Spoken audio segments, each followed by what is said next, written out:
पैसे या लालच से ईसाई बनाया जा रहा है, परंतु वो छद्म ईसाई बनते हैं और अनुसूचित जाति को मिलने वाले समस्त प्रकार के लाभ वो लिए जाते हैं। इससे जो अनुसूचित जाति के हिंदू बचे हुए हैं उनके अधिकारों पर ये कुठाराघात होता है कि ईसाई जो बन चुके हैं फिर भी अनुसूचित जाति के वो लाभ लेते हैं, तो हिंदू बचे हुए अनुसूचित जाति के लाभ को, जो आरक्षण का लाभ जो मिलना चाहिए था वो नहीं मिलता और ईसाई बने हुए लोग अवैध रूप से ले जाते हैं। ऐसे लाभार्थियों का चिन्हित करना और उनसे वो लाभ वापस लेना और उनको सबको अवैध डिक्लेयर करना राज्य सरकार का कर्तव्य है। आज के दिन संविधान की यही व्यवस्था है, तो संविधान की इस व्यवस्था को राज्य सरकार लागू करने में विफल रही है। बड़ी मात्रा में शेड्यूल कास्ट क्रिश्चियन बन गए हैं परंतु अनुसूचित जाति का लाभ लिए जा रहे हैं। यह स्थिति सहनीय नहीं है। इस पर बालकृष्ण आयोग बैठा हुआ है, लेकिन वो कानून को बदलने के दृष्टि से बैठा हुआ है, लेकिन जब तक ये कानून है तब तक उसकी पालन करना राज्य सरकार का कर्तव्य है। तो इस संबंध में भी हमारा निवेदन है कि राज्य सरकार हिंदू अनुसूचित जाति के अधिकारों की रक्षा करे और जो मतांतरित हो चुके क्रिश्चियन हैं उनको इन सब लाभों से वंचित करे, ये हमारी मांग है।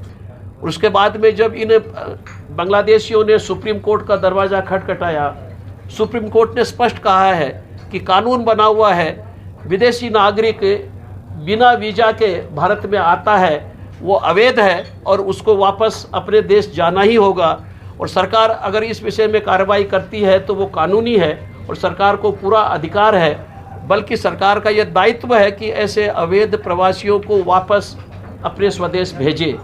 और कई राज्य सरकारों ने इस विषय में पहल की है। झारखंड सरकार से विश्व हिंदू परिषद की मांग है कि विषय की गंभीरता को समझते हुए वनवासी समुदाय की संपत्ति की रक्षा के लिए, राष्ट्रीय सुरक्षा की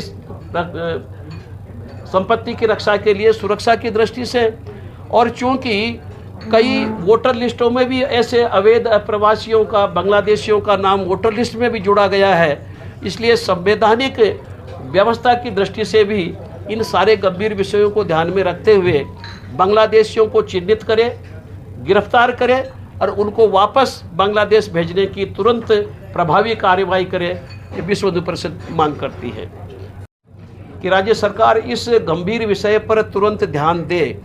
सब कुछ जानकारी में होते हुए, पूरा संज्ञान होते हुए भी कुछ नहीं करना अपने संवैधानिक दायित्वों को नकारना है। ये सरकार संविधान के तहत बनी हुई है और संविधान के तहत कानून है, उन कानूनों का पालन करवाने की जिम्मेदारी राज्य सरकार की है। हम यह कहकर पल्ला नहीं झाड़ सकते कि वो संख्या बड़ी है या समस्या राज्य सरकार के सामर्थ्य के बाहर है। केंद्र और राज्य सरकार दोनों को इस विषय में सामूहिक रूप से प्रयास करके राष्ट्रीय सुरक्षा के इस अति महत्वपूर्ण विषय को समाधान करना होगा। अभी हाल ही में गुजरात के अनेक शहरों से